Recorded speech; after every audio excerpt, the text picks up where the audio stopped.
আজকে বাংলাদেশের অনেক জায়গায় ঈদ হয়ে গেছে, তাই না?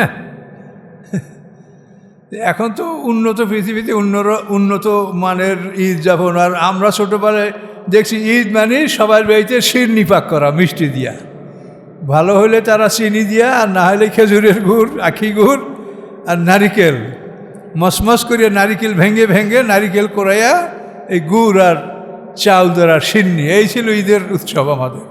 আর মলিদা বানাতে হতো, আদা বেটে আর এর সাথে কিছু কিছু মিশিয়ে মুড়ির ভিজানো মুড়ি, চাউলের গুঁড়া ভিজিয়ে এটা মলিদা তৈরি করা হতো, খাইতে খুবই স্বাদ। এই ছিল আমাদের ঈদ। যে এখন তো পৃথিবী অন্যরকম হয়ে গেছে, অনেক কিছু আয়োজন করা হয় ঈদে। এখন আমাদের কথা হচ্ছে, যারা আজকে ঈদ করে ফেললেন তারা বলেন যে আমরা সৌদি আরবের সাথে ঈদ করছি। এখন আল্লাহ তাআলা কি আমাদেরকে বলছেন, আল্লাহ তাআলার কি উদ্দেশ্য, সেটা তো আমাদের জানতে হবে। আমি যদি একজনের গোলাম হই, তা আমার মালিক কি চান সেটা আমি জানবো না? আর মালিকের মন জুগিয়ে যদি আমি কাজ না করতে পারি, আমি যে গোলাম, তাহলে আমি কি সেই কাজে আমি পুরস্কার পাবো? আপনারা যেখানে চাকুরি বাকুরি যেখানেই করেন, সেখানেই সবসময় সিনিয়রদের মন জোগানো বা তাদের অনুযায়ী সবাই কাজ করার চেষ্টা আমরা করি, যে যেখানে আছে। তা আমরা আল্লাহর গোলাম, তা আমরা কি তার মন তিনি কি বলছেন এটা বুঝে শুনে আমরা আমল করব না? তা আল্লাহ কি বলছেন? আল্লাহ বলেন, ওয়ালাহু মাফিস সামাওয়াতি ওয়াল আরদি ওয়ালাহুদ্দিন ওয়াসিবা, সূরা নাহলের 52 নম্বর আয়াত। এখানে আল্লাহ তাআলা বলেন, ওয়ালাহু মাফিস সামাওয়াতি ওয়াল আরদি, আকাশ পৃথিবীর মধ্যে যা কিছু আছে সব কিছুর মালিক আল্লাহ। এরপরে আল্লাহ বলছেন ওয়ালাহুদ্দিন ওয়াসিবা, আনুগত্য, দিন মানে আনুগত্য, ওয়াসিবা মানে দায়মা, সার্বক্ষণিক আনুগত্যের অধিকারী তিনি, তার সার্বক্ষণিক আনুগত্য চলতে থাকবে। এর অর্থ হলো যে সার্বক্ষণিক তার ইবাদত সারা পৃথিবীতে চলতে থাকবে। একই সঙ্গে তিনি সবাইকে নামাজ পড়তে বলেন নাই, একই সঙ্গে রোজা রাখতে বলেন নাই। তিনি মানে পর্যায়ক্রমে ঘুরিয়ে ঘুরিয়ে সমগ্র পৃথিবীর মধ্যে এটা এমনভাবে চালু রেখেছেন যাতে সব সময় আল্লাহর ইবাদত চলতে থাকে, কোনো সময় যেন ইবাদতবিহীন এই পৃথিবী না থাকে।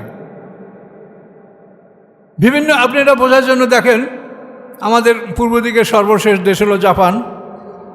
জাপানে দেখে ওরা সূর্য উঠতেছে।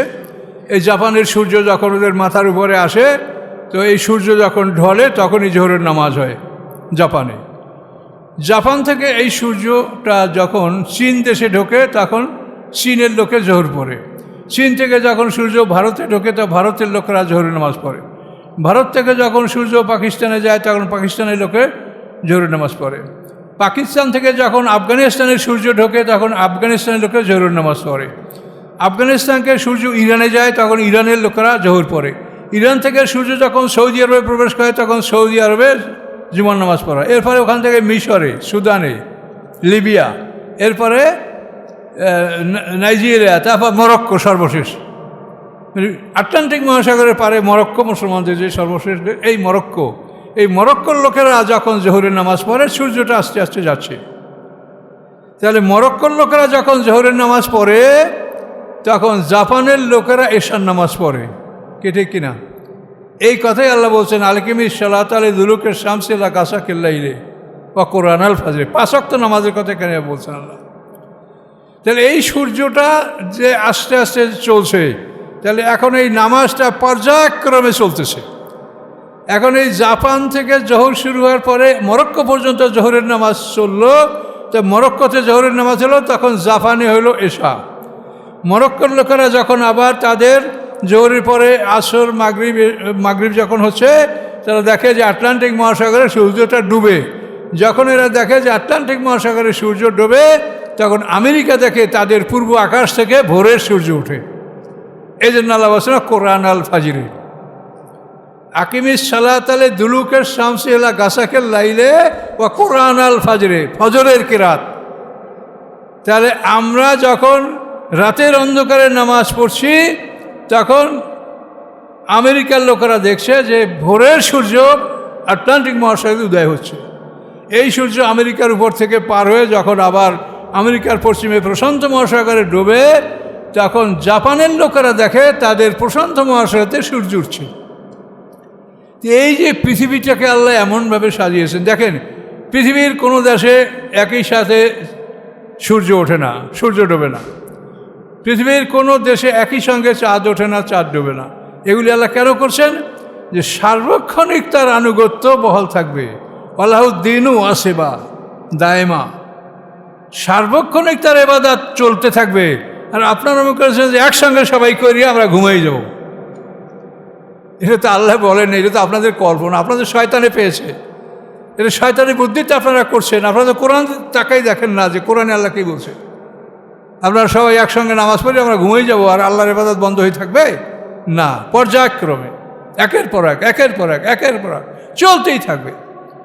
পৃথিবীর এই অংশের লোক যখন ঘুমায় তখন আমেরিকার লোকেরা জাগ্রত থাকে, আমেরিকার লোকেরা যখন ঘুমায় তখন আমাদের পৃথিবীর এই অঞ্চলের লোক জাগ্রত থাকে। ইবাদত বন্দেগী আল্লাহর জিকির সবসময় চলতে থাকে। তো আল্লাহ বলছেন যে দিন বা আনুগত্য এটা সার্বক্ষণিকভাবে আমার জন্য চলতে থাকবে। আকাশের ফেরেশতারা এইভাবে আল্লাহর ইবাদত করে বেড়াচ্ছে, পৃথিবীর সমস্ত মাখলুকাত আল্লাহর ইবাদত করছে। তো এই ইবাদতের এই নিয়মটা তারা বিভিন্ন যুক্তিতর্ক শয়তানেরও অনেক আছে, মানুষেরও আছে, ভালো যুক্তিতর্ক আছে এবং মন্দ যুক্তিতর্কও আছে। কিন্তু সর্বপ্রথম আপনাকে স্থান দিতে হবে কোরআনকে, যে কোরআন কি বলছে, তারপর যুক্তিতর্ক পরে। তো কোরআন বলছে যে সর্ব অবস্থায় আমার আনুগত্য সারা পৃথিবীতে চলতে থাকবে। এই জন্য আমি একই সঙ্গে তোমাদেরকে ঈদ করতে বলি নাই। আপনি কি করে করবেন? আপনি শুধু একসঙ্গে ঈদ করবেন, আর কিছু করার দরকার নাই। আপনি একটা রোজা রাখেন তো সৌদি আরবের সাথে।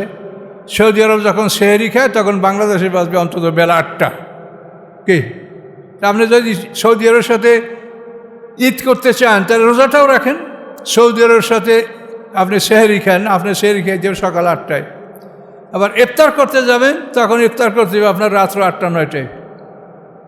আপনি কী করে সৌদি আরবের সাথে আপনি নামাজ পড়বেন আর রোজা রাখবেন আর ঈদ করবেন? শুধু ওই সিন্নি খাওয়ার ব্যাপারেই একমত হয়েছেন সৌদি আরবের সাথে, আর কোনোটার ব্যাপারে তো আপনি একমত হতে পারছেন না। তাহলে এগুলি যারা করছেন তারা নিজেরাও বিভ্রান্ত হচ্ছেন এবং সমাজকে বিভ্রান্ত করছেন এবং তারা মানুষদেরকে বিপদগামী করছেন। এই জন্য যারা এটার ফ্রন্টে আছেন বা যারা এটার গাইড করছেন তারা কিন্তু এটা আল্লাহর কাছে বড় রকমের দোষী হবেন।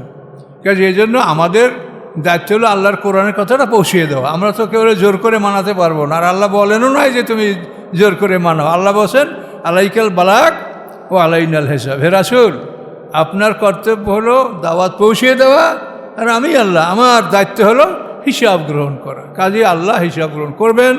কাজে আপনারা বোঝার চেষ্টা করেন যে আল্লাহ তাআলা আপনাদেরকে সবাইকে একসঙ্গে ইবাদত করে তো আবার সবাই একসঙ্গে ঘুমিয়ে থাকবেন এ আদেশ আল্লাহ দেন নাই। পর্যায়ক্রমে আপনারা এই কাজগুলি করতে থাকেন একের পর এক একের পর এক একের পর, এবং সার্বক্ষণিক আল্লাহর জন্য সেজদায় মানুষ মাথা নত করে জমিনে মাথা মস্তিষ্ক রেখে সেজদা করতে থাকবে। এটা সব সময় চলতে থাকবে।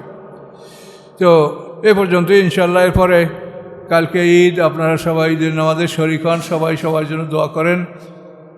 আর আমিও একটু বাড়ির দিকে যাব, তো 2 জুমা পর্যন্ত অনুপস্থিত থাকতে পারি। এরপর আবার ইনশাআল্লাহ আপনাদের সাথে দেখা হবে যে আল্লাহ মঞ্জুর করেন। তো হুজুর আসে নামাজ, এখন আপনারা যারা কাবলা জুমা পড়েন নাই তারা 4 রাকাত কাবলা জুমা আদায় করেন।